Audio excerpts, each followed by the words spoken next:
यहाँ पर माननीय पूर्व उत्तर प्रदेश के मुख्यमंत्री अखिलेश सिंह यादव जी का आना था। इसी जगह पर उनका हेलीपैड था, यहाँ से वो अभी निकल गए। आइए हम जनता से कुछ सवाल पूछ लेते हैं कि आखिर माननीय अखिलेश सिंह यादव जी का आना क्यों हुआ, इसका मुख्य कारण क्या है। भैया क्या नाम है आपका? अच्छा, आप यहाँ आए थे, आपने क्या देखा यहाँ पर? जो माननीय मुख्यमंत्री पूर्व मुख्यमंत्री अखिलेश सिंह यादव जी आए थे, तो आपने यहाँ पर क्या देखा? यहाँ पे लोगों का उत्साह देखा और अच्छी बहुमत से महागठबंधन से जीतेंगे और वहाँ दलकानी साथ है और मुझे तो लगता है कि अच्छे उससे जीतेंगे। अच्छा, और आपने यहाँ क्या देखा? जनता में कैसा उत्साह देखा? आप लोग यहाँ पर आए, आपको क्या महसूस हुआ? और यहाँ की जनता जो आपको दिखाई दी, उसमें क्या आपको महसूस दिखाई दिया? जनता भाजपा से और कांग्रेस से बहुत नाराज है। अब तीसरा विकल्प और तीसरा विकल्प साइकिल ही है। तो देखिए यहाँ पर जनता में जबरदस्त उत्साह देखने को मिला है। जनता यहाँ पर हजारों में नहीं लाखों की तादाद में है जनता। और यहाँ से आप देख रहे हैं कि रोड पर पाना मुश्किल है, यहाँ गाड़ियों की कतार लगी हुई है, जाम लगा हुआ है, पूरी तरह से रोड खचाखच भरा हुआ है। और वहाँ स्टेज की तो कहना ही क्या है, क्योंकि वहाँ पर सब लाखों की तादाद में जनसंख्या थी। अभी अखिलेश सिंह यादव जी यहाँ से निकल गए और यहाँ भीड़ बहुत जबरदस्त है। अभी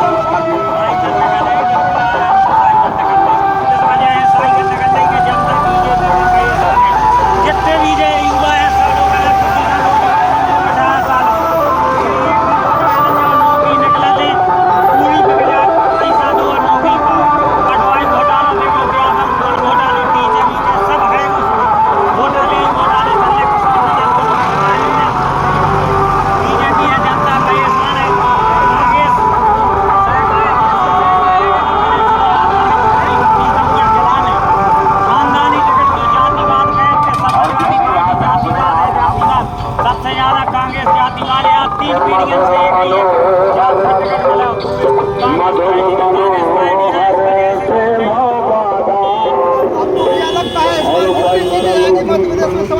समाजवादी पार्टी की सीटें आएंगी, समाजवादी पार्टी का बढ़ेगा, वोट बढ़ेगा और विचारधारा से लोग जुड़ रहे हैं। समाजवादी पार्टी से बहुत सारे लोग प्रभावित हो रहे हैं। समाजवादी पार्टी की सरकार नहीं बनेगी। अच्छा, सरकार गठबंधन की बनेगी, कोई गठबंधन सरकार बनेगी।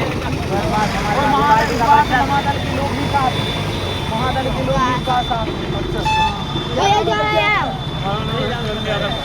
अच्छा, आज आपने जो देखा है, माननीय पूर्व मुख्यमंत्री उत्तर प्रदेश के मुलायम सिंह यादव जी, अखिलेश सिंह यादव जी आए थे, तो आपको क्या देखने को मिला है? बहुत बढ़िया काम देखने मिला। अच्छा, अपन सपा शासन बनाना है। अच्छा, गठबंधन चाहे कैसे बने, लेकिन बनाना है बीजेपी को और कांग्रेस को, दोनों को हराना है। अच्छा, आपको क्या लगता है मध्य प्रदेश में कितनी सीटें आएंगी इस बार? उम्मीद तो करना है कोशिश जितनी हो सके। अच्छा, सीटें बढ़ेगी इस बार। अच्छा, सीटें बढ़ेगी, वोट बैंक बढ़ेगा।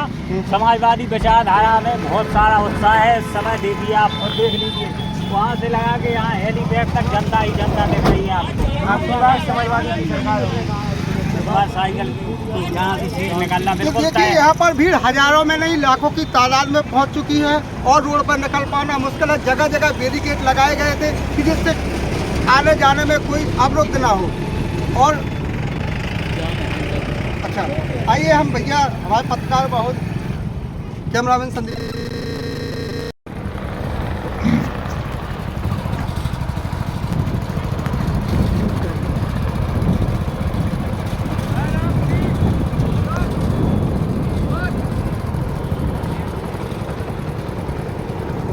चलिए पहले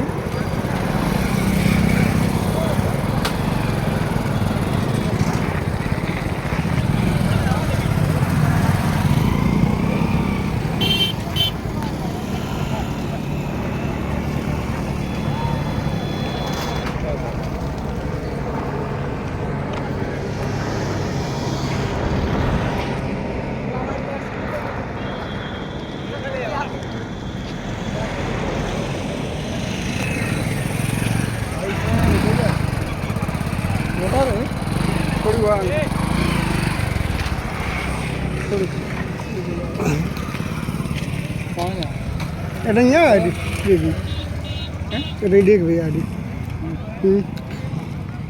आउट ना कोई भी गया ले ले फोटो।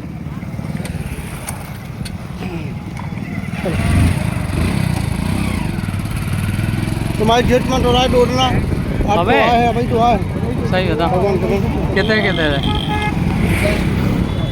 इनके समर्थन सहयोग के लिए आए हुए महान दल के राष्ट्रीय अध्यक्ष केशव देव मौर्य जी, मंच पर उपस्थित समाजवादी पार्टी के नेता पूर्व विधायक पूर्व मंत्री बासा सिंह जी, यहाँ पर उपस्थित पूर्व विधायक और लगातार पिछले दलित आदिवासी और जो गरीब हैं उनकी लड़ाई लड़ने वाले पूर्व विधायक आर डी प्रजापति जी, हमारे क्षेत्र के विधायक इंजीनियर ब्रजेश कठेरिया जी, धर्मेंद्र सिंह जी, मनोहर यादव जी, दिनेश कुशवाहा जी, हमारी पार्टी के जिलाध्यक्ष और बहुत पुराने जुझारू समाजवादी नेता आर पी यादव जी, बड़ी संख्या में उपस्थित समाजवादी नेता और इस चुनावी जनसभा में मैं देख रहा हूं बड़ी संख्या में यहाँ पर लोग हमें दिखाई दे रहे हैं। सभी आड़े बुजुर्ग, माताएं, बहनें, नौजवान साथी और पत्रकार बंधुओं, मैं सबसे पहले आई हुई जनता का बहुत बहुत धन्यवाद और आभार प्रकट करना चाहता हूं। मैं ये उत्तर प्रदेश के बाद मैं जोश और उत्साह देख रहा हूं और मैं ये कह सकता हूं इस बार, जैसा गणित अभी महान दल के राष्ट्रीय अध्यक्ष केशव देव मौर्य जी ने बताया हमें कि अगर दोनों दलों के वोट मिला दें, पिछले चुनाव में जिस तरीके से समर्थन आप लोगों ने दिया था वही समर्थन और जो बदलाव की आवाज है वो वोट मिला देंगे तो इस बार आर बंसल समाजवादी पार्टी के ऐतिहासिक वोटों से जीत करके विधानसभा में विधायक बनकर के बैठने जा रहे हैं। ये जो बड़े बड़े दल हैं जो अभी समाजवादियों को पहचान नहीं रहे हैं, मुझे याद है जिस समय पिछली बार सरकार बननी थी, यही बड़े बड़े दल जो आज समाजवादियों को नहीं पहचान रहे थे वो ढूंढ रहे थे कि समाजवादी पार्टी का विधायक कहाँ है, और एक दो फोन नहीं, लखनऊ में और हमारे जितने कार्यालयों पे घरों पे फोन हैं, सबके सब फोन बज रहे थे और समर्थन मांग रहे थे। और मुझे याद है उस समय सबसे पहले समाजवादी पार्टी के विधायक ने समर्थन दिया और उसका परिणाम हुआ कि यहाँ पर कांग्रेस पार्टी की सरकार बनी थी। ये अलग बात है, बीजेपी का काम करने का तरीका अलग है, वो लूट पे भरोसा करते हैं, ये लोकतंत्र पे नहीं। भारतीय जनता पार्टी के लोग लोकतंत्र पे भरोसा करते हैं, चाहे वो उत्तर प्रदेश हो, दूसरे प्रदेश हो और चाहे मध्य प्रदेश, जहां पर इन्होंने लोकतंत्र को लूटने का काम किया है।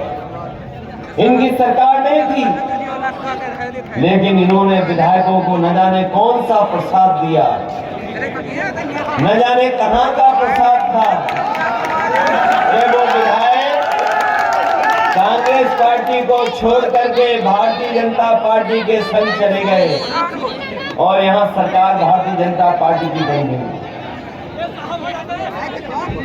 अगर हम जमीनी हकीकत को देखें या हम सच्चाई से आकलन करें तो बीजेपी और कांग्रेस में आपको कोई फर्क नजर नहीं आता। कभी कभी हम सोचते हैं कि दूसरे प्रदेशों में 27% आरक्षण है पिछड़ों को, हमारे आदिवासी भाई दलित भाइयों को आबादी के हिसाब से आरक्षण है, लेकिन मध्य प्रदेश में दुर्भाग्य इस बात का कि चाहे वो कांग्रेस की सरकार रही हो, बीजेपी की सरकार रही हो, लेकिन अभी भी हमारे पिछड़े जो आबादी में ज्यादा हैं उन्हें हक और सम्मान देने से पीछे हट रहे हैं। लेकिन हम अपने पिछड़े भाइयों को बताना चाहते हैं, जो लड़ाई समाजवादी पार्टी लड़ रही है, जो समाजवादियों ने रास्ता दिखाया, उसी का परिणाम है कि आज कांग्रेस पार्टी में भी चमत्कार हो गया। वो भी जाति जनगणना की बात कर रहे हैं, वो भी आरक्षण देने की बात कर रहे हैं। जिन लोगों ने कभी आरक्षण दे दिया, जिन्होंने कभी जाति जनगणना नहीं कराई, कांग्रेस ने तो चमत्कार देखा ही देखा। लेकिन अभी बीजेपी की भी भाषा बदल गई। बीजेपी कहने लगी कि हमें जाति जनगणना से कोई आपत्ति नहीं है। और मैं आज कह के जा रहा हूं, मैंने कई महीनों पहले लखनऊ में प्रेस में कहा था कि देख लेना, लोकसभा चुनाव जब आएगा तो कांग्रेस से लेकर के बीजेपी, ये तमाम दल जो समाजवादी लोग कह रहे थे कि जाति जनगणना होनी चाहिए, हो करके रहेगी, हम लोग कर करके रहेंगे, आज वही भाषा, चाहे वो बीजेपी हो चाहे वो कांग्रेस, दोनों मिलकर के भाषा बोल रहे हैं। ये लोग कहते हैं, कांग्रेस और बीजेपी वाले कहते हैं कि वोट समाजवादियों को क्यों दें। हम अपनी सरकार की 3-4 उपलब्धियां, नेताजी के 2-4 फैसले हम आपको याद दिलाना चाहते हैं। और आज सोचना, क्या आपके प्रदेश में ऐसा काम हुआ है क्या?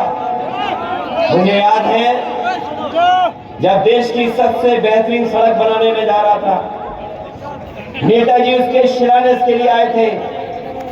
और जब सड़क बनाने के शिलान्यास होने लगा, नेताजी ने कहा कि ये सड़क जो बनाने जा रहे हो, दिल्ली को जोड़ने वाली सड़क, कितने महीने में बनाओगे? मैंने कहा ये 36 महीने में बन करके तैयार होगी। नेताजी ने कहा कि अगर ये 36 महीने में बनेगी तो मैं शिलान्यास नहीं करूंगा, अगर इस सड़क को आप 24 महीने में बनाओगे तो हम इस सड़क का शिलान्यास करेंगे। मैंने कहा नेताजी हम तैयार हैं, आप 24 महीने के में सड़क बना करके तैयार कर देंगे, आप शिलान्यास करिए। और मुझे याद है नेताजी की वजह से वो 24 महीने में नहीं बल्कि 21 महीने में हम लोगों ने सड़क बना करके, वो नेताजी की प्रेरणा और नेताजी की बात थी जिसके कारण हम देश की आज भी सबसे बेहतरीन सड़क बना पाए।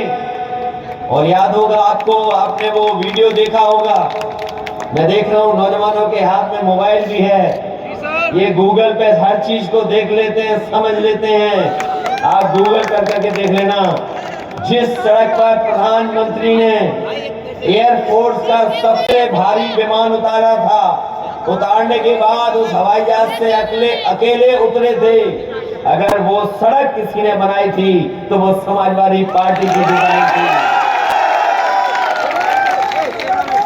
बताओ मध्य प्रदेश के भाइयों, ये सरकार तो जाने कितने सालों से चल रही है, कितने सालों सरकार चल रही है बीजेपी, बताओ। और उससे पहले किसकी सरकार थी? आप हमें बताओ, देश में कहीं भी बीजेपी कांग्रेस ने अगर एक भी ऐसी सड़क बनाई हो जिसमें एयरफोर्स का हरकुलस विमान उतर जाता हो तो हमें बता दो आप।